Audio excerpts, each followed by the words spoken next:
মাঝে কিছুটা সময় সংকটে থাকার পর ঘুরে দাঁড়াচ্ছে চীনের অর্থনীতি। এশিয়ার পাওয়ার হাউস খ্যাত দেশটির অর্থনীতিবিদদের সব রকমের পূর্বাভাস ভুল প্রমাণ করে দিয়েছে। চলতি বছরের শুরুতে চীন ৫% প্রবৃদ্ধি অর্জনের লক্ষ্যমাত্রা ঘোষণা করে। এখন বছরের সপ্তম মাস চলছে। চীনা অর্থনীতিবিদ ও সরকারি কর্মকর্তারা বলছেন চীন এই লক্ষ্যমাত্রা অর্জন করতে পারবে বলে তারা আশাবাদী। সম্প্রতি ওয়ার্ল্ড ইকোনমিক ফোরামের বার্ষিক বৈঠকে চীনের প্রধানমন্ত্রী লি কিয়াং বলেন, প্রবৃদ্ধির এই লক্ষ্যমাত্রা অর্জনের সামর্থ্য ও আত্মবিশ্বাস উভয়ই আমাদের আছে। চীনের বিশাল বাজার উন্মুক্ত, নতুন শিল্পের ক্ষেত্র বাড়ানো ও নতুন নতুন চালিকা শক্তির কল্যাণে চীনের অর্থনীতি ধাবমান হবে। ওই বৈঠকে চায়না সোসাইটি অব ইকোনমিক ফোরামের প্রেসিডেন্ট পেং সেন বলেন, চীন যে ৫% প্রবৃদ্ধির লক্ষ্যমাত্রা অর্জন করতে পারবে সে বিষয়ে তার পূর্ণাঙ্গ আত্মবিশ্বাস আছে। ওয়ার্ল্ড ইকোনমিক ফোরামের এক ব্লগ পোস্টে এ কথা বলা হয়েছে। ১৯৭০ ও ৮০ এর দশকে সংস্কার শুরু হওয়ার পর চীনের ব্যাপক অর্থনৈতিক উন্নতি হয়েছে। গত কয়েক দশকে চীনের মাথাপিছু উৎপাদনশীলতা ৩,০০০% বেড়েছে। অনেক অর্থনীতিবিদ মনে করেন চীনের অর্থনৈতিক উন্নয়ন এক বিস্ময়গাথা।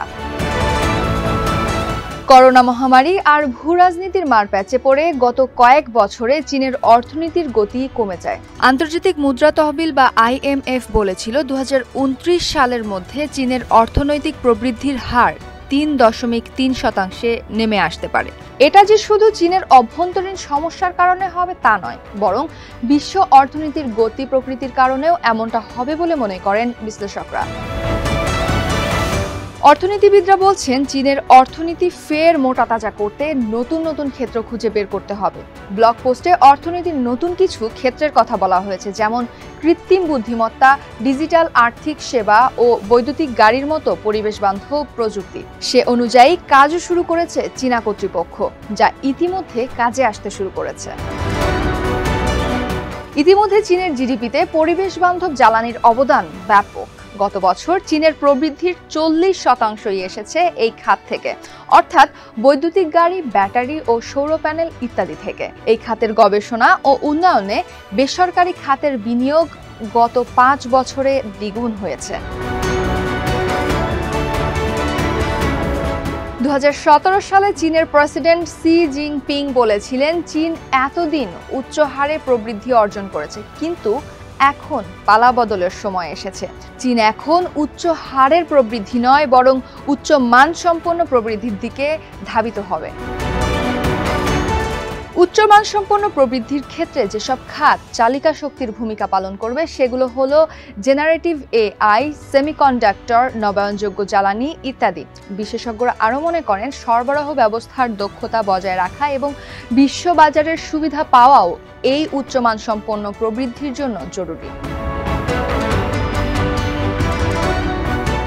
বিশ্লেষকরা বলছেন চীনের উন্নয়নের পরবর্তী ধাপ অনেকটাই নির্ভর করবে ভূরাজনীতির ওপর। কিন্তু যেভাবে পশ্চিমারা চীনকে একঘরে করার চেষ্টা করছে এবং বিশ্ব বাণিজ্যে যত রকম বাধা তৈরি করা হচ্ছে, তাতে চীনের ভবিষ্যৎ পথপরিক্রমা খুব একটা সহজ হবে না। কর্নেল বিশ্ববিদ্যালয়ের অধ্যাপক ঈশ্বর প্রসাদ বলেন, ভূরাজনীতি অন্তর্নিহিতভাবে জিরো সাম গেম, অর্থাৎ যে খেলায় এক পক্ষ যতটুকু জেতে আরেক পক্ষ ঠিক ততটুকুই হারে। কিন্তু এখন অর্থনীতির বেলায় দেখা যাচ্ছে বিষয়টি জিরো সাম গেম থেকে কখনো কখনো নেগেটিভ সাম গেম হয়ে যাচ্ছে, অর্থাৎ সামগ্রিকভাবে কেউ তা থেকে লাভবান হচ্ছে না। গত বছর IMF এর এক হিসেবে দেখা গেছে অর্থনীতির এই খণ্ডিতকরণ ও বাণিজ্য বাধার কারণে বৈশ্বিক অর্থনীতির বছরে 7.4 ট্রিলিয়ন বা $7,40,000 কোটি ক্ষতি হচ্ছে। জিডিপি কমছে 7% মতো। এই পরিস্থিতিতে বিশেষজ্ঞরা মনে করেন চীনের দরজা ব্যবসা বাণিজ্যের জন্য উন্মুক্ত করে রাখা হোক এবং সারা বিশ্বের দরজাও যেন চীনের জন্য উন্মুক্ত থাকে তা নিশ্চিত করা হোক।